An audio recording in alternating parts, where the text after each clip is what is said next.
Good morning, students. അടുത്ത university question ആണ്.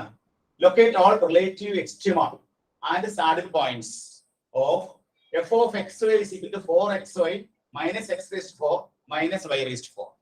ഇത് ഡിസംബർ 2021 ഡിസംബർ 2019 7 മാർക്കിന്റെ ക്വസ്റ്റ്യൻ ആയിട്ട് KTUI ചോദിച്ചതാണ്. അപ്പൊ നമ്മൾ എന്താ ചെയ്യാ? തന്നിരിക്കുന്ന ഇക്വേഷന് ആദ്യം 1 എന്ന് പേര്. ഈ ഇക്വേഷൻ 1നെ നമ്മൾ ആദ്യം x വെച്ച് പാർഷ്യലി ഡിഫറൻഷിയേറ്റ് ചെയ്യുക. അപ്പോ fx xy നമുക്ക് എന്ത് കിട്ടും നോക്കിയേ. ഇവിടെ x വെച്ച് പാർഷ്യലി ഡിഫറൻഷിയേറ്റ് ചെയ്യുമ്പോൾ 4y കോൺസ്റ്റന്റ് ആണ്. 4y into 1 minus x raised to 4 differentiate ചെയ്യുമ്പോൾ 4x cube. y raised to 4 differentiate ചെയ്യുമ്പോൾ 0. ഇനി ഇതിനെ y വെച്ച് നമ്മൾ ഡിഫറൻഷിയേറ്റ് ചെയ്യുക. ഇക്വേഷൻ 1നെ y വെച്ച് പാർഷ്യലി ഡിഫറൻഷിയേറ്റ് ചെയ്യുക. അപ്പൊ നമുക്ക് എന്ത് കിട്ടും? 4x minus 4y. അപ്പൊ x വെച്ചും y വെച്ചും ഡിഫറൻഷിയേറ്റ് ചെയ്ത് ഇനി നമുക്ക് അടുത്ത ക്രിട്ടിക്കൽ പോയിന്റ്സ് കണ്ടുപിടിക്കണം. ക്രിട്ടിക്കൽ പോയിന്റ്സ് കണ്ടുപിടിക്കാനായിട്ട് fx xy എന്ന് പറയുന്നത് 4y മൈനസ് 4x ക്യൂബ് ആണ്. അത് നമ്മൾ 0 ഡിക്കേറ്റ് ചെയ്യാം. അതുപോലെ fy xy എന്നുള്ളത് 4x മൈനസ് 4y ക്യൂബ് ആണ്. അതിന് നമ്മൾ 0 ഡിക്കേറ്റ് ചെയ്യുക. ഇവിടെ നമുക്ക് 4 പുറത്തെടുത്ത് കഴിയുമ്പോൾ y minus x cube is equal to നമുക്ക് എന്ത് കിട്ടും? 0 കിട്ടും. അപ്പൊ നമുക്ക് y സമയം എത്ര കിട്ടും? 4 നോട്ട് ഈക്വൽ ടു 0. അപ്പൊ y minus x cube equal to 0. അപ്പൊ y നമുക്ക് എന്ത് കിട്ടും? x ക്യൂബ് കിട്ടും. ഇവിടെ നമ്മൾ രണ്ടാമത്തെ ഇക്വേഷന്റെ y ക്ക് പകരം x ക്യൂബ് സബ്സ്റ്റിറ്റ്യൂട്ട് ചെയ്യുക. അപ്പൊ 4x മൈനസ് 4 ഇൻറ്റു y ക്ക് പകരം x ക്യൂബ് സബ്സ്റ്റിറ്റ്യൂട്ട് ചെയ്യുമ്പോൾ x cube whole cube is equal to 0. അപ്പൊ 4x minus 4 into x raise to 9 വരും. That is equal to 0. ഇതിൽ നിന്ന് 4 നമ്മൾ പുറത്തെടുക്കുക. അപ്പൊ x minus x raise to 9 equal to 0 വരും. 4 നെവർ ബി ഈക്വൽ ടു 0. ഇതിൽ നിന്ന് നമ്മൾ x minus x raise to 9 equal to 0. ഇതിൽ നിന്ന് x പുറത്തെടുത്ത് കഴിയുമ്പോൾ x 1 minus x raise to 8 is equal to 0. അപ്പോ x ഈസ് ഈക്വൽ ടു 0 വരാം. പിന്നെന്താണ് 1 equal to x raise to 8 വരാം. അപ്പൊ എക്സിന്റെ ഒരു വാല്യൂ നമുക്ക് 0 എന്ന് കിട്ടി. എക്സിന്റെ അടുത്ത വാല്യൂ എന്താണ്? എക്സിന്റെ സ്ഥാനത്ത് 1 കൊടുത്താൽ 1 റേസ് ടു 8 എത്രയാണ്? 1 ആണ്. അതുപോലെ മൈനസ് 1 റേസ് ടു 8 എത്രയാണ്? 1 ആണ്. അതായത് 1 റേസ് ടു 8 എന്ന് പറയുന്നത് 1 റേസ് ടു 8 എന്ന് പറയുന്നത് 1 ആണ്. മൈനസ് 1 റേസ് ടു 8 എന്ന് പറയുന്നതും 1 ആണ്. അപ്പൊ നമുക്ക് എക്സിന് രണ്ട് വാല്യൂ വരും. 1 വരും, മൈനസ് 1. അപ്പൊ നമ്മൾ ഈ ഇക്വേഷനിലെ നമ്മൾ എന്ത് ചെയ്തു? ഇവിടെ y ക്ക് പകരം x ക്യൂബ് കൊടുത്തു. അപ്പൊ നമുക്ക് ഇക്വേഷൻ കിട്ടി. x minus x raise to 9 equal 0 എന്ന് വന്നു. x into 1 minus x raise to 8 equal 0 എന്ന് വന്നു. അപ്പൊ x ന് 0 വരാം. പിന്നെ 1 equal to x raise to 8 വരാം. റൈറ്റ് ഹാൻഡ് സൈഡിൽ x ന് 1 വന്നാൽ 1 റേസ് ടു 8 എത്രയാണ്? 1 ആണ്. x ന് മൈനസ് 1 വന്നാൽ മൈനസ് 1 റേസ് ടു 8 എത്രയാണ്? 1 ആണ്. അപ്പോ x ന് രണ്ട് പോസിബിലിറ്റി ആണ് ഉള്ളത്. x 1 വരാം, മൈനസ് 1 വരാം. അപ്പൊ x ഈസ് ഈക്വൽ ടു 0 വരുമ്പോ y യുടെ വാല്യൂ എത്രയാണ്? y എന്നുള്ളത് x ക്യൂബ് ആണ്. അപ്പൊ 0.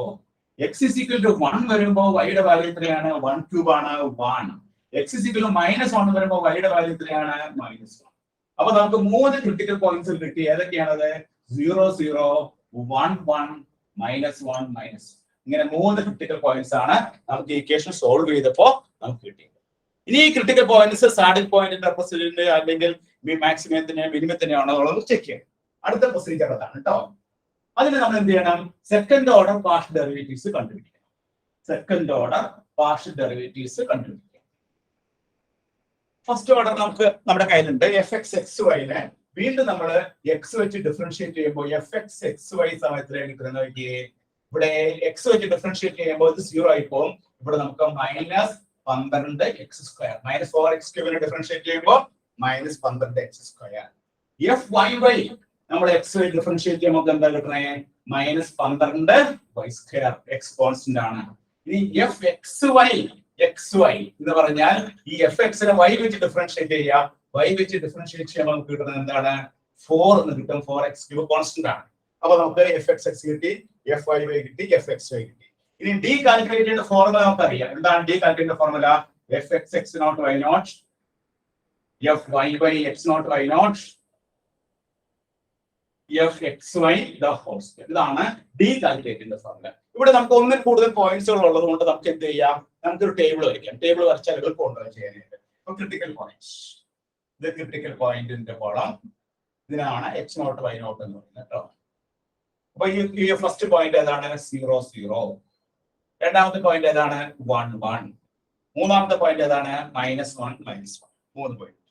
ഇനി അടുത്ത കോളത്തില് F X X X naught Y naught. അടുത്ത കോളം എന്താണ്? F Y Y X naught Y naught. അടുത്ത കോളം എന്താണ്? F X Y X naught Y naught. അടുത്ത കോളം ഏതാണ്? D at X naught Y naught. അടുത്ത കോളം ഏതാണ്? Remark. ഇങ്ങനെ table വെച്ച് കഴിഞ്ഞാൽ നമുക്ക് മനസ്സിലാവാൻ എളുപ്പമുണ്ട്. അതിനു വേണ്ടിയാണ് ടേബിൾ വെച്ചത്. ഇനി ഈ ഫസ്റ്റ് പോയിന്റ് നമുക്ക് എടുക്കാം. Critical point 0 0 1 1 -1 -1. 0 0 എന്ന പോയിന്റ് എടുക്കുമ്പോൾ എഫ് എക്സ് എക്സ് എന്താണെന്ന് നോക്കിയേ. ഈ എക്സിന് 0 കൊടുത്തു കഴിയുമ്പോൾ ആദ്യത്തെ വാല്യൂ നമുക്ക് എന്ത് കിട്ടും? 0 എന്ന് കിട്ടും. രണ്ടാമത്തെ എഫ് വൈയിൽ കൊടുത്തു കഴിയുമ്പോഴോ അപ്പോഴും 0 എന്ന് കിട്ടും. F X Y constant function ആണ്. there will be no change. ഇനി നമ്മൾ ആ ഫോർമുലയിൽ സബ്സ്റ്റിറ്റ്യൂട്ട് ചെയ്യുമ്പോൾ നമുക്ക് എന്താണ് കിട്ടുന്നത്? ഇവിടെ നമുക്ക് കിട്ടുന്നത് 0 0 0 × 0 -1 0 × 0 -4 സ്ക്വയർ. അപ്പൊ നമുക്ക് കിട്ടുന്നത് എത്രയാണ്? -16 ആണ് കിട്ടുന്നത്. അപ്പൊ ഡിയുടെ വാല്യൂ എന്താണ്? ഡിയുടെ വാല്യൂ ലെസ് ദാൻ 0 ആണ്. therefore നമ്മുടെ ഡി ലെസ് ദാൻ 0 ആയതുകൊണ്ട് ഇത് സാഡിൽ പോയിന്റ് ആണ്. ഇനി രണ്ടാമത്തെ കേസ് 1 1 കൊടുക്കാം. 1 1 കൊടുക്കുമ്പോൾ നമുക്ക് ഈ എക്സിന് 1 കൊടുക്കുമ്പോൾ -12. അതുപോലെ അടുത്ത എഫ് വൈക്ക് വൈ 1 കൊടുക്കുമ്പോൾ എത്രയാണ്? അപ്പോഴും -12. F X Y constant function ആണ്. there will be no change. ഇത് നമ്മൾ നോക്കാം. -12 × -12 അപ്പൊ 144 -12 4ന്റെ സ്ക്വയർ എത്രയാണ്? 4ന്റെ സ്ക്വയർ 16. അപ്പൊ നമുക്ക് 144 -16 എന്ന് പറയുമ്പോൾ നമുക്ക് കിട്ടുന്നത് 128. അപ്പൊ ഡി എന്നുള്ളത് എന്താണ്? D greater than 0. പക്ഷേ എഫ് എക്സ് എക്സ് എന്താന്ന് നോക്കിയേ? Less than 0. But F X X less than 0. therefore ഈ പോയിന്റ് എന്താണ്? ഈ point relative maxima. Relative maxima. ഇനി അടുത്ത കേസ് നോക്കാം. അടുത്ത കേസ് നോക്കുമ്പോൾ -1 ഇവിടെയും -12 വരും. ഇവിടെ നമുക്ക് -12 കാരണം എക്സിന് വൈക്ക് നമ്മൾ കൊടുക്കുമ്പോൾ സ്ക്വയർ ചെയ്യുമ്പോൾ പ്ലസ് ഉണ്ടാവും. അപ്പൊ -12 -12 ഇവിടെ എന്താണ്? കോൺസ്റ്റന്റ് ഫംഗ്ഷൻ ആണ്. ഇവിടെ നമുക്ക് 144 -16 128. ഇവിടെ ഡി ഗ്രേറ്റർ ദാൻ 0 ആണ്.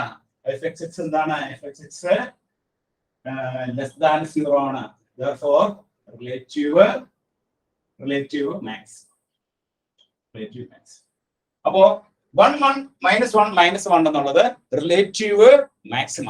ആ രണ്ട് പോയിന്റിലെ function has relative the given function f of x is equal to 4xy - x⁴ - y⁴ has relative maximum at 1 1 and -1 -1 and saddle point at 0 0. saddle point at 0 0. അപ്പൊ ഇങ്ങനെയുള്ള ഒന്നിൽ കൂടുതൽ പോയിന്റ് ചെയ്യുമ്പോൾ നമുക്ക് മനസ്സിലാക്കാനായിട്ട് വളരെ എളുപ്പമുണ്ട്. കാരണം നോക്കിയാൽ ഈ ഒറ്റ ഫസ്റ്റ് റോയിൽ കണ്ടോ ഇങ്ങനെ ചെയ്തു വരുമ്പോൾ നമുക്ക് ഡിയുടെ വാല്യൂ ലെസ് ദാൻ 0 കിട്ടി. സാഡിൽ പോയിന്റ് എഴുതാനൊക്കെ എളുപ്പമുണ്ട്. രണ്ടാമത്തെ കേസിൽ 1 1 നമുക്ക് ചെയ്തു വരുമ്പോൾ ഡി ഗ്രേറ്റർ ദാൻ 0 കിട്ടി. അറ്റ് ദ സെയിം ടൈം ഈ F X X less than 0 കിട്ടി. ഡി ഗ്രേറ്റർ ദാൻ 0യും ഈ എഫ് എക്സ് ലെസ് ദാൻ 0യും വന്നാൽ എന്താണ്? അത് relative മാക്സിമയാണ്. therefore function has relative maximum 1 1. അതുപോലെ -1 -1 നോക്കാം. ഇവിടെ നോക്കി കഴിയുമ്പോൾ ഡി നമുക്ക് ഗ്രേറ്റർ ദാൻ 0 കിട്ടി. പക്ഷേ ഈ എഫ് എക്സ് എക്സ് എന്താണ്? Less than 0. therefore മൂന്നാമത്തെ കേസില് -1 -1 കേസിലും function has relative maximum at -1. അപ്പൊ രണ്ട് പോയിന്റിൽ റിലേറ്റീവ് മാക്സിമവും ഒരു പോയിന്റിൽ സാഡിൽ പോയിന്റ്. സാഡിൽ പോയിന്റ് ഏതാണ്? 0 0. റിലേറ്റീവ് മാക്സിമം വരുന്നത് എവിടെയാണ്? 1 1ലും -1 -1. എല്ലാവരും നോട്ട് ചെയ്തെടുത്തോളൂ. 2 വർഷം ഡിസംബർ 2021 ഡിസംബർ 2019 7 മാർക്കിന്റെ ക്വസ്റ്റ്യൻ ആയിട്ട് KTUI നമ്മളോട് ചോദിച്ചതാണ് കേട്ടോ. ഓക്കെ.